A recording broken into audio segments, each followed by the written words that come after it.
Hey everybody, and welcome back to the channel. Today we're going to be talking about constipation and how that relates to declining cognition.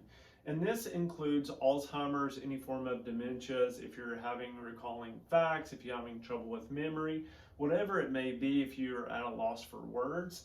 There are new studies that are showing that if you are constipated, then this could be part of the reason why you're having that declining cognition as well.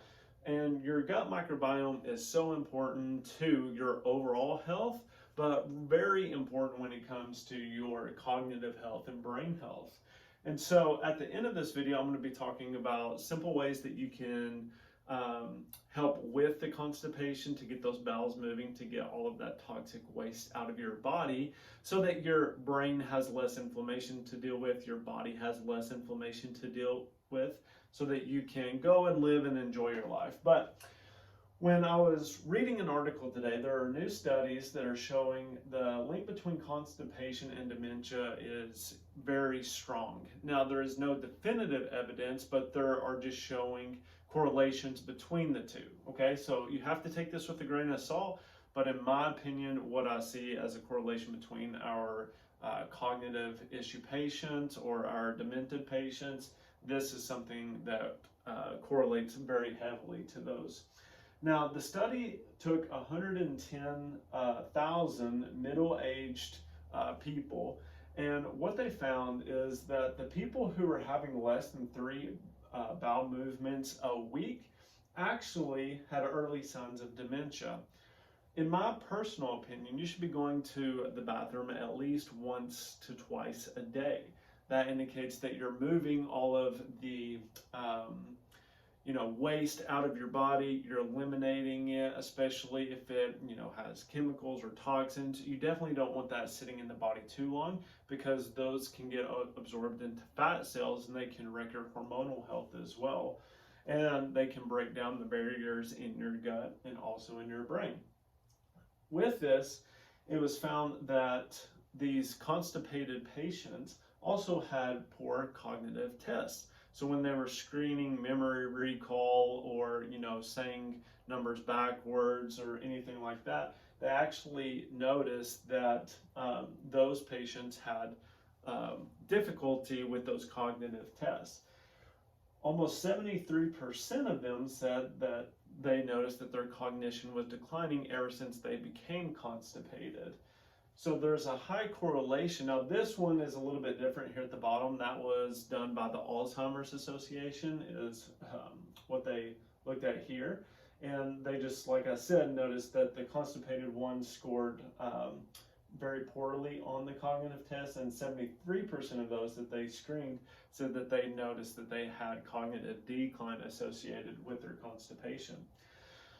Also, there are more studies that are being done about the gut microbiome and its link to cognitive health. And the most important factors when it comes to this is that when they do stool samples, and there are a lot of doctors who can order these stool sample tests for you, and you can do them at home, which is the great news about it. And they give you a very good reading back about what type of gut microbiome do you have. There are some that are non-existent. Do you have the beneficial kind? Do you have more of the pathogenic type? But what they found in most people is that they have a decreased microbiome diversity. So they don't have a lot of these different gut bacteria. They only have like very small amounts. And they also found that they have a decrease in the microbiome in the gut that make butyrate, which is an anti-inflammatory byproduct of the good bacteria. So maybe you don't understand that a lot of these gut microbiome that you have in you, you're actually more gut microbiome than you are human cells, which is pretty crazy to think about. But these contribute a lot to your overall health. They make a lot of your hormones. They help you digest and absorb nutrients. They help you eliminate certain waste. They even have immune property functions, and they also have anti-inflammatory functions. But the thing to be very careful about is when you're talking about pre and probiotics, because if you have a broken down gut barrier, you want to be very careful about putting too many bacteria in, and then if they get into your bloodstream, that can cause more inflammation. So those are things to consider when you're talking about, self-diagnosing or not working with a healthcare practitioner. You definitely want to mention this to them. Now, there is a test that's called the Mocha Test that we use for screening when we suspect any type of Alzheimer's or dementia patients, and it's a very thorough, in-depth test. You can typically find a practitioner who does that in your local area, or you can download like the PDF and take it yourself and see what that would score. But that is a very good in-depth test. It not only tells you what functions you have issues with, but it can also tell you which associated areas of the brain are being affected more. And so here's the last thing that I promised, is that when you're talking about resolving constipation, so in my personal opinion, like I said, you need to be going to the bathroom at least 1 to 2 times a day, okay? Especially if you're very active, if you're eating, over 1,500 calories a day, you definitely need to be eliminating that waste as fast as possible. And that is a big misconception. I've got some backlash in the past for people saying that, you shouldn't scare people or tell them, but it's, like I said, this is my own personal opinion and what I believe is best for my body and for any of my patients that I treat. And when we're talking about getting their bowel movements increased, there are a few things that we can do. So you should always talk to your healthcare practitioner before starting any of these. So make sure that you do that, okay? Now, castor oil is something that you can use, and 1 to 2 teaspoons of castor oil. What it does, it helps lubricate that intestinal tract, so that if you're very dehydrated, you have to think about it like a slip and slide. And if there isn't any water, or maybe if you use baby oil or whatever, if there isn't that coating, the intestinal lining, then what will happen is that it will get stuck. And so just like going down a slide, if you have too much friction, it's going to stop. So staying hydrated, about half your body weight in ounces of water, is what I recommend. If you're in Florida where I'm at, or somewhere where it's very hot, you may want to even increase that and really check on your electrolytes. But castor oil can really help that decrease that friction in the bowel, so that they can slide out a lot easier. So if you notice that you have very hard stools and it's very hard to kind of force that out, or if you get pain with it, then that may be something that you want to consider. And like I said, always talk to your healthcare practitioner. The next one is ginger tea. So do this, have a cup in the morning, replace it with your coffee, and then once in the afternoon.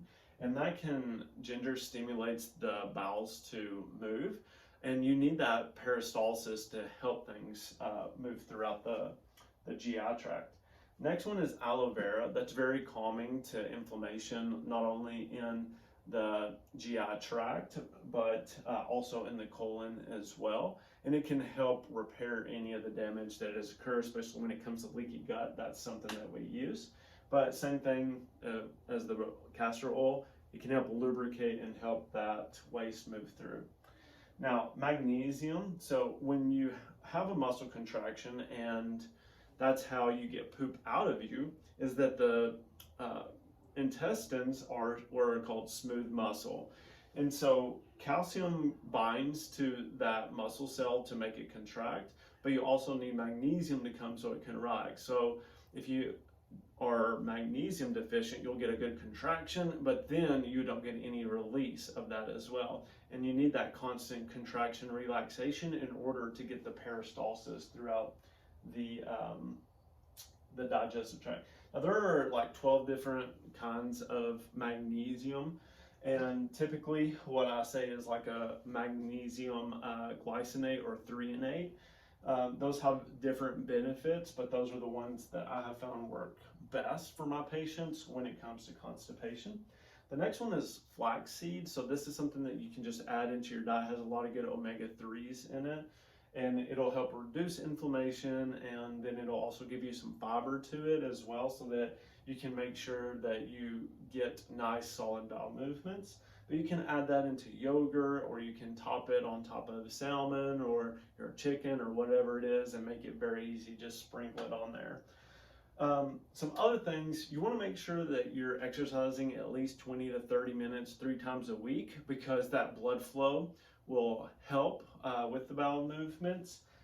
Like I said, water and hydration is always important as well. And you really want to work on trying to get to at least 1 bowel movement a day and find a routine. Now, you don't have to do just one of these. You can do multiple of them, and you'll get more benefit if you do multiple of them. So yeah, just be very careful. Like I said, with don't overdo it, but also, you know, try adding 1 new thing in a week until you get to that once a day rhythm. Okay, I hope you found this helpful. Subscribe to my channel if you want more information about this, new things that are coming out in the health field that I try to stay on top of. Like and share this with your family or friends, or anybody that you know may be suffering from any type of cognitive decline, and just see if they have constipation. Maybe they can go and take the Mocha test and get some help. All right, everybody, thank you, and I'll see you all next time. Bye.